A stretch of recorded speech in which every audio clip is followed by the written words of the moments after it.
one. Wonderful, wonderful, wonderful. Yeah, for some reason, Raymond, though, I keep getting your emails. Half of them are coming as junk. Don't know why.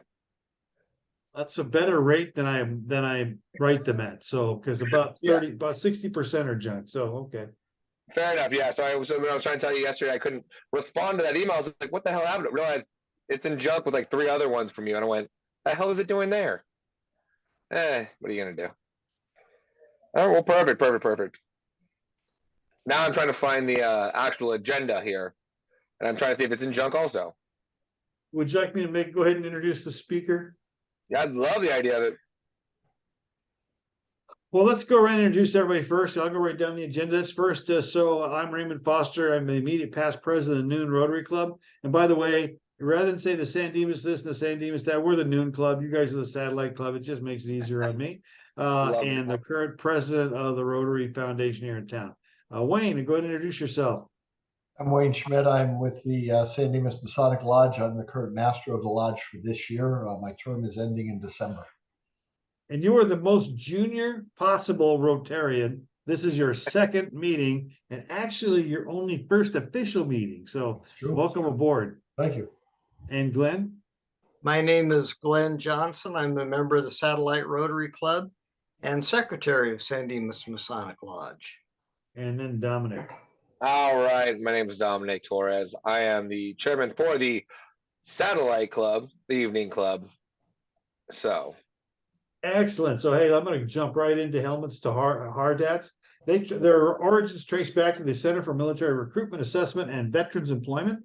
This incredible 501c3 nonprofit, a joint labor management-driven entity, serves as a vital bridge connecting transitioning active duty military service members, veterans, National Guard, and reservists with valuable skilled training and quality career opportunities within the construction industry. Since its inception in 2003, H2H, that's helmets to hardhats, has made an astounding impact, assisting over 40,000 military personnel in successfully making the transition into civilian careers within the construction trades. But how do they do this remarkable feat? H2H has strategically partnered with 15 international construction trade units, including the likes of the International Brotherhood of Electrical Workers, International Association of Sheet Metal, Air and Rail, the transportation workers. These unions have wholeheartedly committed to helping our military heroes smoothly transition to civilian life with meaningful work. Through these partnerships, H2H offers service members a gateway to explore the construction trades, provides them with earn while you learn apprenticeship training programs, and connects them with intentional employers. And we have with us to speak on that Quincy Charles. I'm sorry, we got Charles. It says Quincy Lunford. I'm Quincy Lunford. I don't know Charles. I don't know. I don't want to have Charles. I'm about to read Charles. I'm about to read Charles's bio. So I don't have your bio here for some reason, Quincy. So start out by telling us about yourself. Okay, I'll do that. So yeah, again, my name is Quincy Lunford. I'm a former active duty Marine Corps veteran, also a current Army reservist. Upon leaving active duty in 2002, I went back in National Guard. 6 months later, from there, I went over to the reserves, several different units, combined of 20 years of service. I'm coming up on a 21 right now. Also a proud union Ironworkers Local 416 out of Los Angeles. And I've been doing that since about 2003 when I got out, a few months after I got out, a little less than a year. Didn't come through the Helmet Start Hard Hats program. I think it was just getting started then, but another Marine gave me an opportunity, and it's been very fruitful for me and my family. And now I have the great privilege of sharing these wonderful career and opportunities with other transitioning service members and veterans. I cover the Southwest region, New Mexico, Arizona, Southern Nevada, Southern Los Angeles, Southern California, Utah, and Arizona.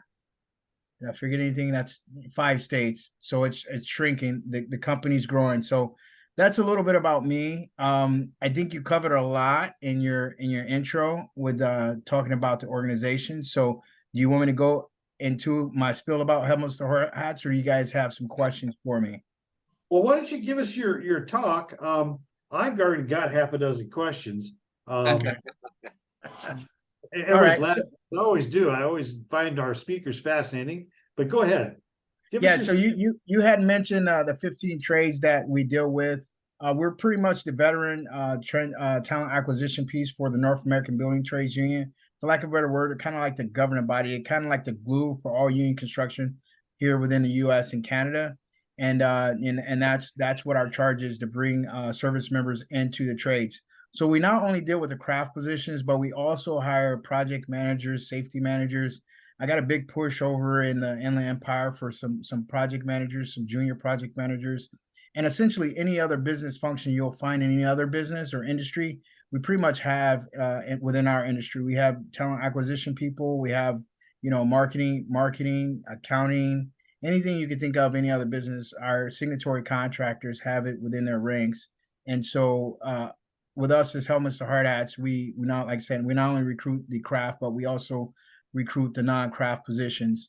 Another interesting fact, pretty much each one of those trades have at least 5 to 6 or more subspecialties. For example, I'm an iron worker, but you have reinforcing iron workers, you have shop iron workers, you have structural iron workers, you have iron workers that are welders, you have riggers. It just goes on and on and on. And every trade's the same, electricians, you have inside wiremen, linemen, so on and so forth. Every one of our trade has subspecialties, and I'll speak in generalities about the different trades.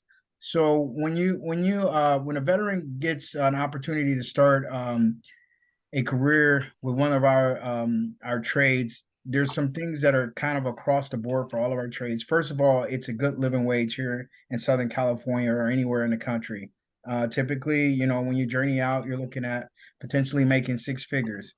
So they also have a really good, what we call a wage and fringe benefits package. So, they start off as an apprentice. Typically here in Southern California, it's anywhere from $21 to $23 an hour. They're going to start. If they complete their on-the-job training hours and also their coursework successfully, they'll get about $1.50 raise. And that'll happen about every 6 months until either the 3 or 5 years is complete and they become what we call a journeyman. The programs vary depending on the trade. Some trades have a longer apprenticeship. They don't have to have any experience coming in the door. Like I said, I didn't have any experience. But on the flip side of that, I know that the Navy will bringing some of their electricians and plumbers out, and they have a program where they can get their licensing. So some of these people that have been doing the work in the military for a very long time, they have a opportunity to come straight in as journeymen. So they'll be making their journeyman's wage. All of our programs are Department of Labor approved. That means that if a service member or veteran chooses to use their GI Bill, they can, which is a big plus for them. So what that would mean for a first period apprentice is that they're going to be making a journeyman's wage right out the gate. So if their wage is $47-50 an hour, it's going to be about that in conjunction with their GI Bill. They don't have to use their GI Bill, but it's another added benefit to it. Another benefit to our programs is pretty much all of them have partnerships with community colleges. And then we have a partnership with Rowan University. So if they're looking to get a project management degree, a construction management degree, a business admin degree within Rowan University, there's a great opportunity for them to get a scholarship and actually earn that bachelor's without anything out of pocket, maybe books or something like that. But it's very minimal for the kind of degree they're going to get.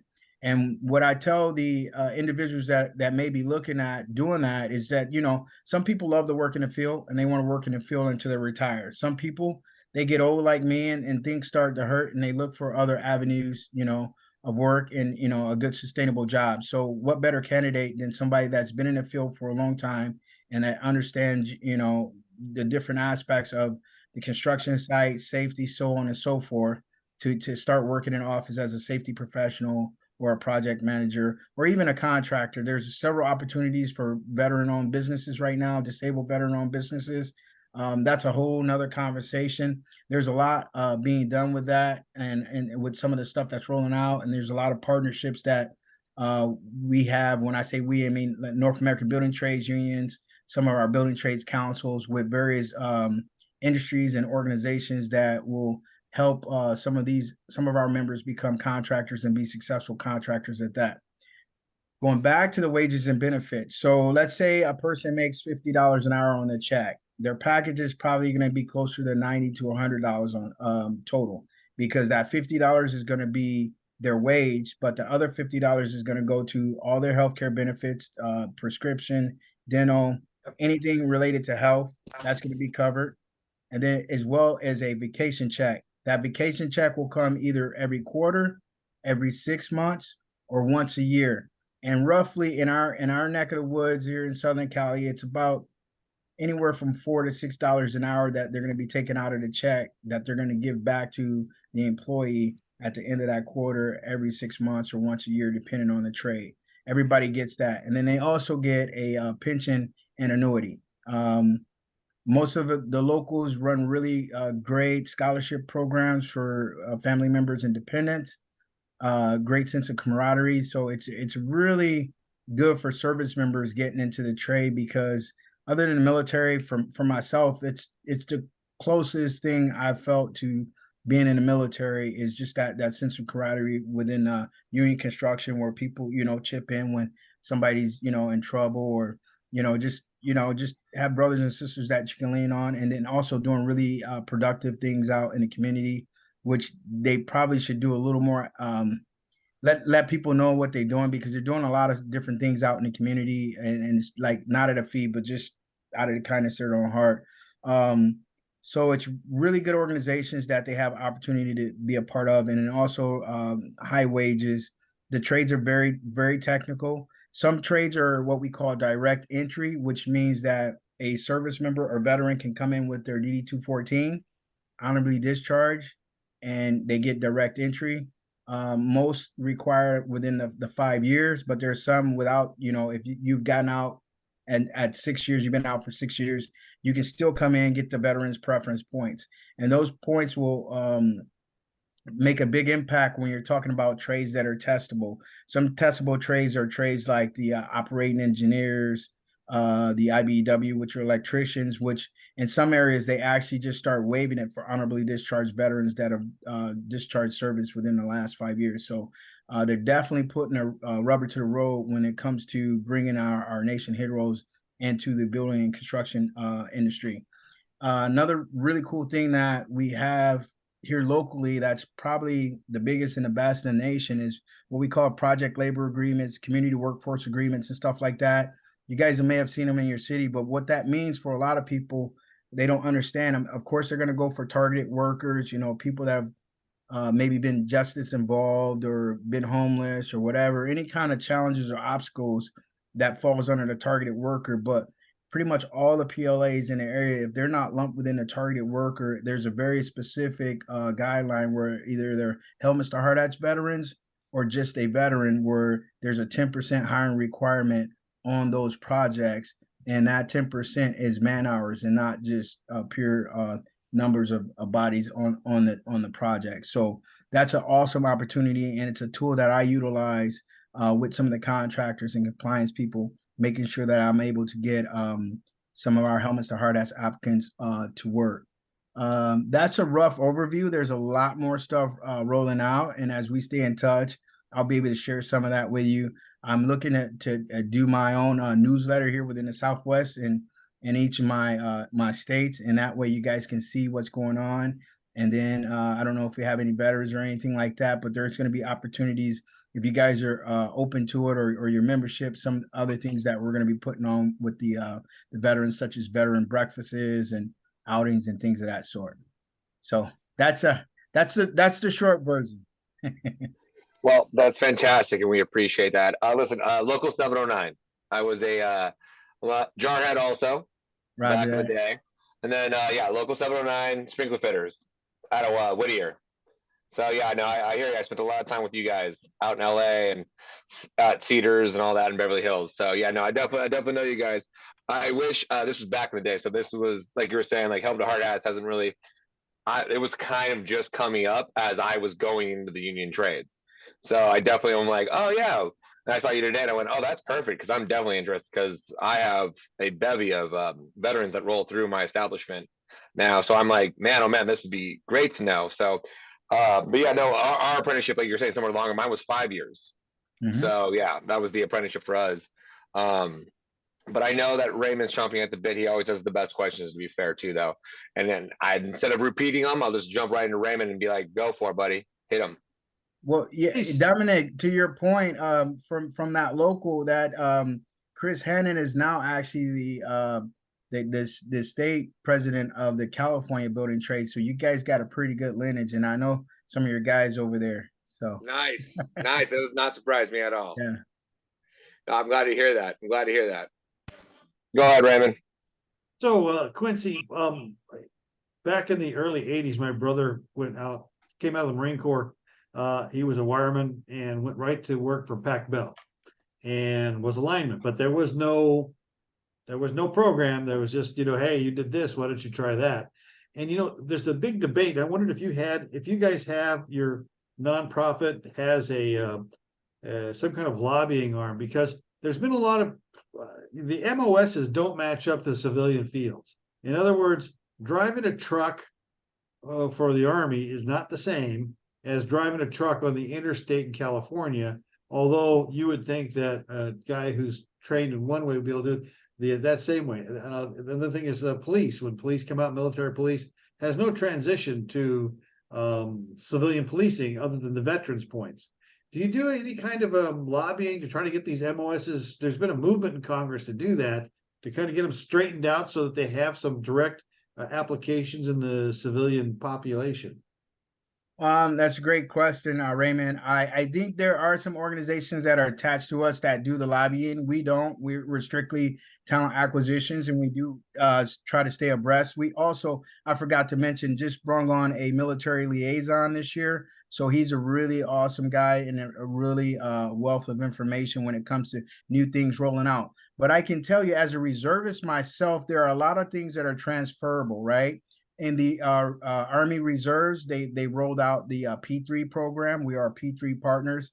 So essentially that means that we can, all our marketing materials and stuff like that are on base. We have the ability to go on base and talk to the veterans about different things. And then I'm going to get this wrong, but I believe she was a general. There was 2 generals at this particular briefing. One of the new things that the Army has rolled out for National Guard and reservists is that you have 2 tracks, right? So if you want your civilian career to mirror your military career, you can do that, and they have the options for that, right? But if you want your military and your civilian careers to be completely different, you can do that as well. I know for me, I'm a 0311 or 11 Bravo, depending on where you come from, an infantry guy, and for a long time, I enjoy doing something different when I put the uniform on than I did in my regular life when I came off of active duty. But at some point, as I got older, I said, you know what, we probably should start bringing these two to closer together.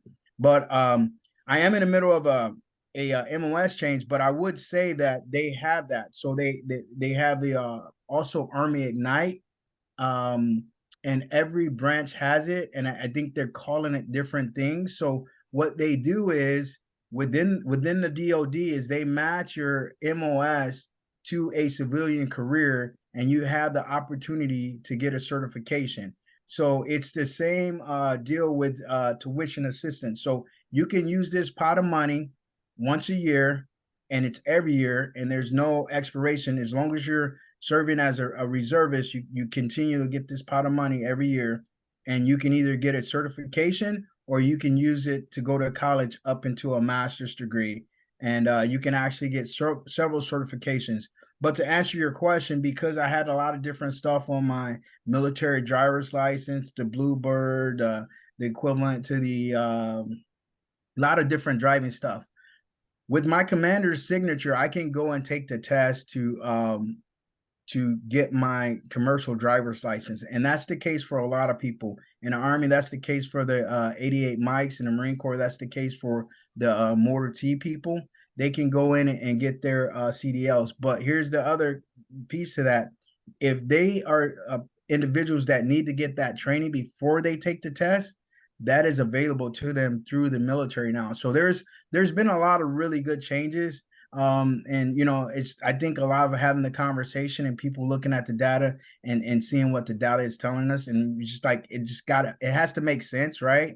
If a person's done this in the military and it's close, what's the gap in the skills? And I think we're able to start narrowing that down and see it. And so even like I was mentioning earlier, the project management, there's some things that don't completely overlap, but they are close enough to where that gap is not wide, where someone else can walk into a job and kind of hit the ground running. And that's why sometimes maybe you might have been an E6 or something like that in the military as a quality control person or a project manager, and then you are able to go into as a junior project manager. But typically those people that are really good at what they do tend to elevate pretty quickly and grow within the company. So hopefully that answers your question. So yes, there are entities that are out there lobbying. We don't. But the other piece to that, what I feel like you said, the need for the lobbying is being answered, I think, on both sides of the house. The military side of the house, and then for Helmets to Hardhats as well, because on our website we do have the MOS translator for the what we call our affiliates, so the different locals. They can see, oh, this person did that. I don't know what that MOS means, but if you go on our website, they can see that, and they can also contact us directly to say, hey, what did this person really do in the military, and does it make sense for what we're doing here? And a lot of times we can have that conversation and move the ball forward that way. So what kind of outreach do you do to for active duty guys and gals? We're all over the place. We're at the bases. So for each one of the regional managers, they're at the bases very regularly. Our executive director is actually a product of the Helmets to Hardhats veteran program. And I can remember when he came to California to visit, and he said, Quincy, imagine this. The Helmets to Hardhats rep found me in a cornfield in Ohio. He's like, every single veteran matters. So our charge this year and after COVID, when our travel restrictions were lifted, was to get out and get on bases. And that's our charge right now. And so we're on the bases. If they're in our area, we're at the base. And there's a lot of communication with a lot of our affiliates and partners. And we have people that have really good working relationships with us. And when we're not able to go, sometimes they're there and our materials there. And then, we work with Hire Our Heroes and a lot of other big organizations that you may be aware of. Like I said, with the Army Reserves and National Guard, we're P3 partners. So we are tied. We're really establishing a strong relationship with the Department of Defense. And then also the Skill Bridge program. Throughout my region, I've been talking to a lot of the affiliates about joining the Skill Bridge program. They're really excited about the possibilities of bringing transitioning service members into their program by utilizing the Skill Bridge program. And that gives them access to service members all over the world. Is there, there's some direct entry from the military into the trades? I always wondered, does it go the other way? I mean, you some guys who've been out for a couple of years, you're working on a job with them, you start talking about the Marine Corps again, and suddenly they're, you know what, I could be a reservist. Do you guys is there anything go the other way? In other words, guys who've gotten out and have been out for a bit decide to go back because you've met another guy on the job? It's not necessarily something we do, but since I've been here, I've done that where there's some people that are in the trades that are interested in either getting back in or never been in and want to get in. That because we're at the job fairs, we have a relationship with the recruiters, and like I keep mentioning a P3 partnership, so we are tied into them. So it's pretty much just a phone call or doing an ear introduction from that person that's interested in going into service and getting with the right recruiter and doing that. The other pieces, with some of the specialty MOSs or warrant officer positions in terms of construction and stuff like that, yeah, there is a carryover within the reserve side. I know for sure where they count their civilian experience toward a military MOS. So, is your targeted audience on base junior enlisted, E5 and below? Our target is anybody that's wore the uniform or is currently wearing a uniform. We Okay, got a that's position for them. Okay, so you're looking for anybody, but what's your typical client? What the data tells us is probably, anywhere from a 1 to 2 term service member. We're getting more infantry people than anybody. That's what the data tells us. And I think that's because of the nature of the work and the nature of the work that they did when they were in service, being outside, waking up early. Just the environments kind of track one another. I got more questions, but I thought I don't want to dominate it too much. These are good questions. I like questions. Anybody else? You got a question, Glenn? Glenn's a thinker there. Sure, I've got a question. Okay. You talk about going into the craft locals. Do your people generally start as a bottom line apprentice so that they go through the whole education portion of the craft? Yeah, when you're talking craft, yeah, a lot of times they're going to start at what we call a first period apprentice, but also that depends on where they go, right? Because some of the trades are giving them second period apprenticeships. We're not going to talk about Vegas if we're not in Vegas, but I just want to throw it out there. In Vegas, say for instance, they want to be a laborer because they serve their country, they're going to be a journeyman. Yeah. As soon as they complete the paperwork. So I think that's pretty awesome. But it also depends on what they did in the military. I'm going to Port Hueneme here in a couple of weeks, and I know some of those people are going to come out. They got 10, 15 years experience running heavy equipment. That's a different conversation. So then what they're going to do is verify and evaluate their work experience, and the locals and that individual are going to have a conversation about where they should start. I mean, if you've been doing certain things for that long, you gotta, but they have to parallel. They have to, make sense and they be able to do the job when they're out there. So, I mean, they have the ability to test in most of our trades. If a person thinks they're a journeyman level craftsperson, they pretty much all of our trades give them the ability to test at that level or verify their work experience. Right. Can I ask a quick question? Yes, sir. Your organization, do you do construction from the bottom up, or is it just the trades itself? When you say the bottom up, I don't understand. I'll give you an example. Some time ago, I was talking to a person from an American Legion post. They're looking to do reconstruction in their post, but they wanted to go to veterans, and they can't seem to find anybody that's qualified, that's veterans, to do the work. So I'm just wondering, does your organization, do you do construction draft, design, and bring it all the way up to actually creating a building or redoing a building? All things construction, buddy. It's pretty awesome. That's why I said, the craft is our main focus, but we have everything that's coming in. Before, one of the gentlemen that I had a pretty good relationship with over at USC at their MBA program, we're starting to try to create an official partnership.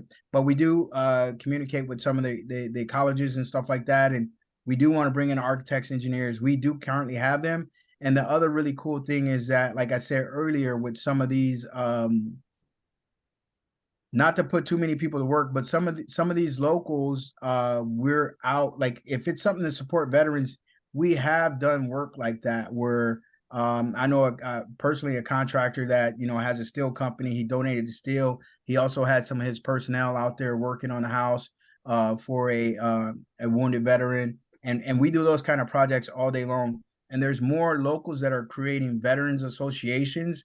And typically those veteran associations, when they're going out and doing their community service, they're doing their community service on one of these projects. So that's something that we could touch bases with. If we can, talk about scale and scope of the project that they're doing, that may be something that some of our people can help you out with.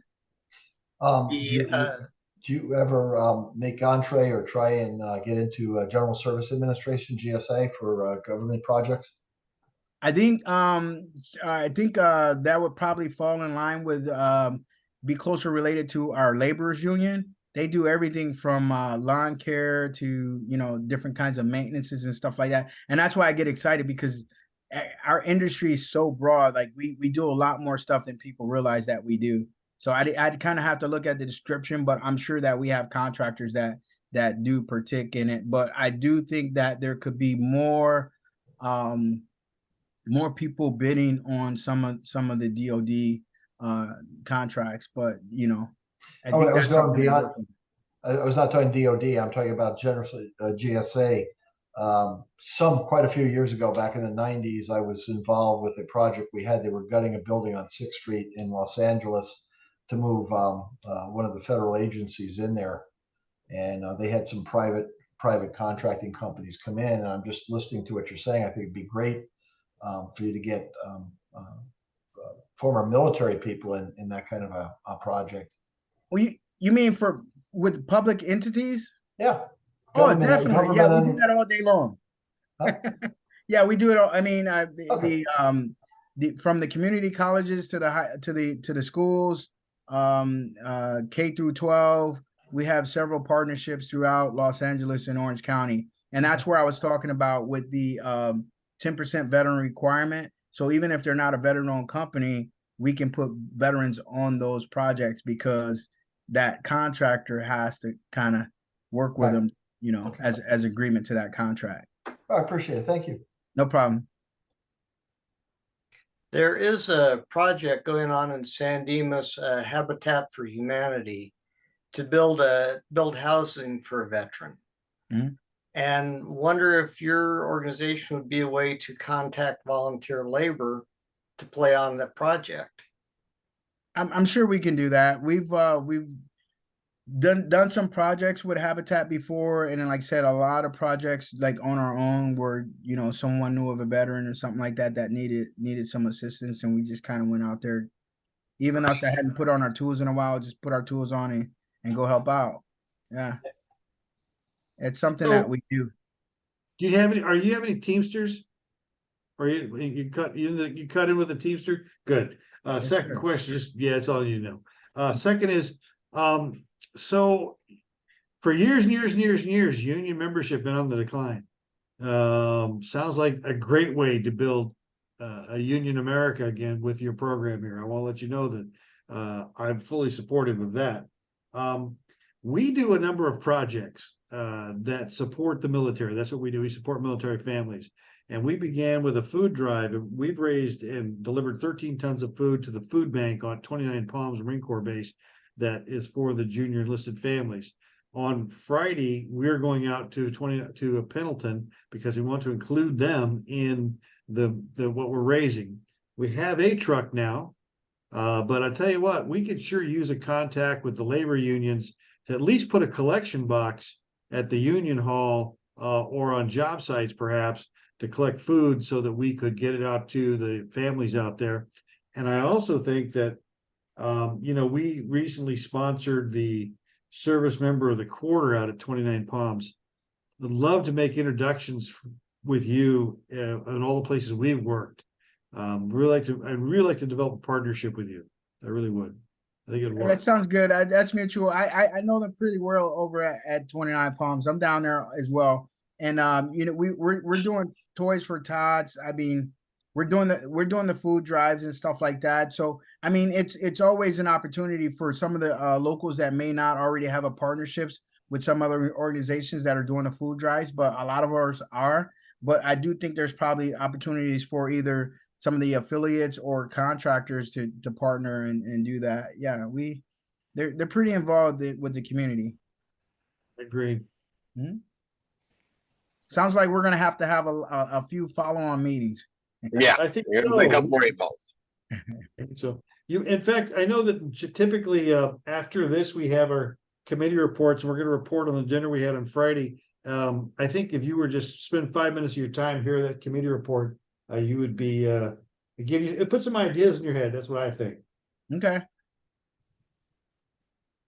That's all I got, Dom. All right, that's all I got. I do not have the agenda meeting for the meeting, so I can't pull anything up. I don't have anything for it. Well, if we're out of questions, and then we're on to committee reports. Fantastic. Oh, I'm sorry.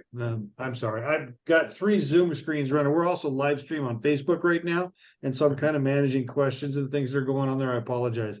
Let me give you the committee report. We had our Marine Corps dinner, our 3rd annual USMC dinner, and I want to pull up some photographs for you. That's not the right thing. That looks perfect. Can you see Ben Holmes there? Yes, we can.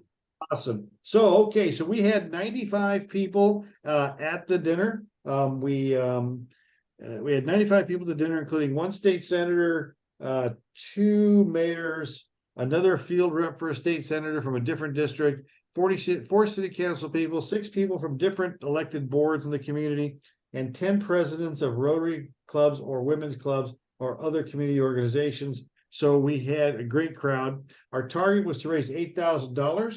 And this is our keynote speaker. That is First Sergeant Ben Holmes. You know, he went a long way on that speech, but he took it for us. And I got to say that he took it home for us. And if you can't tell there, but he's missing a leg, and he is clearly suffering from some TBI. But it was a great thing, and he is now a substitute teacher. Here is Derek Bomano, one of our retirees, who's not here tonight. And the honorarium we presented to the speaker was for $1,000, and that is for Homes for Our Troops, and they build specially adapted homes for veterans.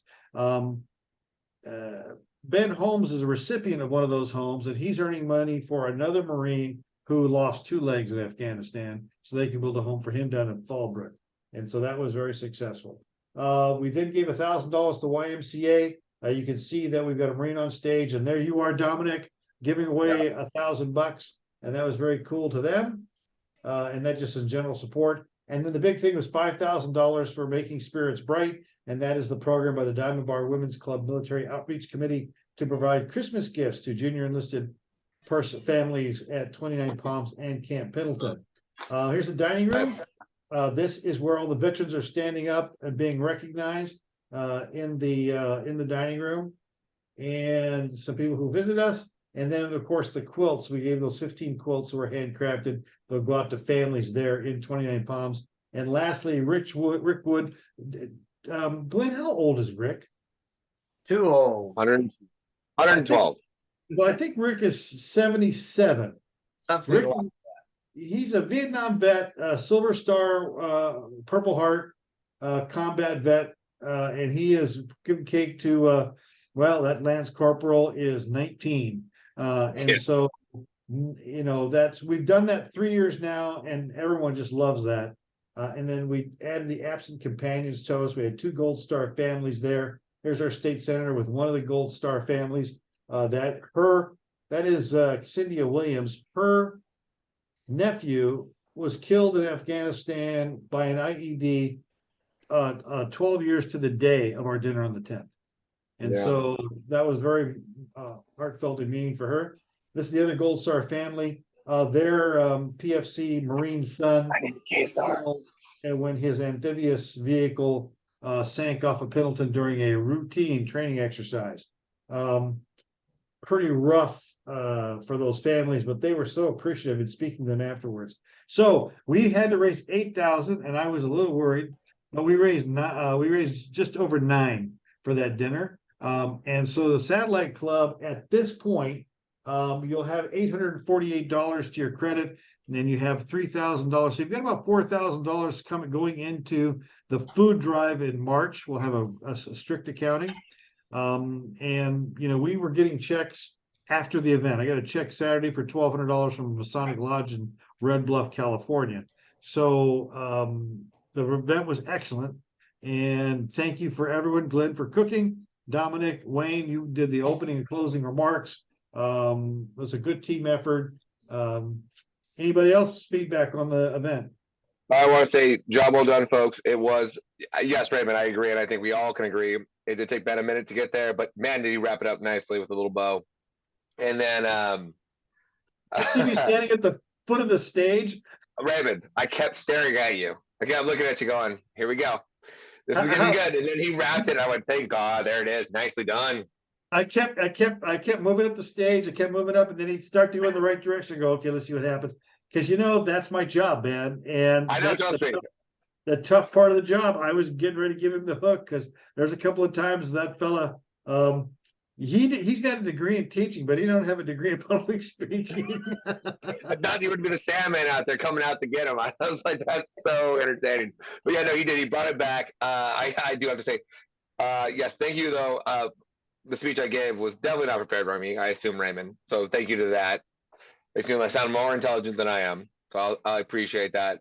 But yeah, no, overall, thank you, Glenn. Everyone else that did all the work that they did. I just showed up and looked pretty in a suit. So I have to say thank you to all you folks who run the actual lodge, did the actual food, did the actual writing portion of it. Thank you to that. So it's our third year. And the one thing we've got to talk about, we get lots of positive feedback. We really want to move it off the lodge, probably to a much larger venue next year. LPU. Well, I'm thinking LPU, and I'm thinking 300 or 400 people we could get. And what we would have to do is what we did this year is we took Marine Corps traditions, we took Rotary traditions, we took Masonic traditions, we took women's clubs tradition, and I put that in a big ball, and that's how that script was written. That's why all the different values were talked about at different places by different people. And I'm wondering if we can now take that and move it to November 11th and make it a general our fourth annual dinner is a veterans dinner. Are we better off doing that? That's my question. Now, the question I had was, we keep it on November 10th. We take it to the country club in a place where they serve alcohol. Yeah, alcohol That was always. That was a Marine who made that suggestion. What could possibly go wrong? Can you? Yes. Can you imagine all those old men getting drunk? Thank you very much. Listen, I've done a few charity events in my life, and alcohol makes those wallets open up a lot faster. Well, that's the other thing we got to think about. And also, I will tell you, if you looked around that room, many of those men, it's the first time they've been to a Marine Corps event like that. And well, we had a guy last year, hadn't been one in 40 years. And so a lot of men have come back. Anyway, it was a great dinner. We got lots to talk about. I will set the next committee meeting for the March 2024 food drive next week. Okay. I'll set the first committee meeting, and I'm going to invite Quincy to be on that committee, whether he likes it or not. I'll just send you an email. You don't have to be on it, but bug the heck out of you. We drag everybody into it. We drag you all down with us. Yeah. That was our event. Yeah. That's all. That's our committee reports. The next thing is the calendar. You want to see the calendar? Absolutely. All right, hang on. Well, the next thing we have is on Friday. Yeah. Okay. So the most important thing to look at is on December 6th. That is the noon governor's visit, and both Rotary clubs are required to be there. Once a year, our district is we have a governor of 67 Rotary clubs, and so that's noon via Zoom. That evening at 6 o'clock at Sendejas is our annual club assembly and holiday party. The club will buy you one alcoholic adult beverage and then a meal. So that'll be a good thing. And then we have, we have December 13th is set up. I got to tell you though, I want you to look down the list on January 17th. Our speaker is a guy named Brad Peterson who works for the California Military Department, and he is the specialist on CalVet loans. This guy knows everything there is to know about how to get a CalVet loan, what CalVet does. I've heard him speak. He's the most knowledgeable guy I've ever seen. He's a good speaker. If you want to know how transferable a CalVet loan is, how do I get one? Where do I apply? This guy will tell you everything. And so he'll be our speaker on the 17th. And I really like to see us push that out, through our various connections to get as many vets as we can get there, and maybe even real estate agents. So that's the calendar. And then you want to do the four-way test, that means. Mm-hmm. Four-way test and final remarks by you, and we're good to go. I don't know. I don't have the four-way test.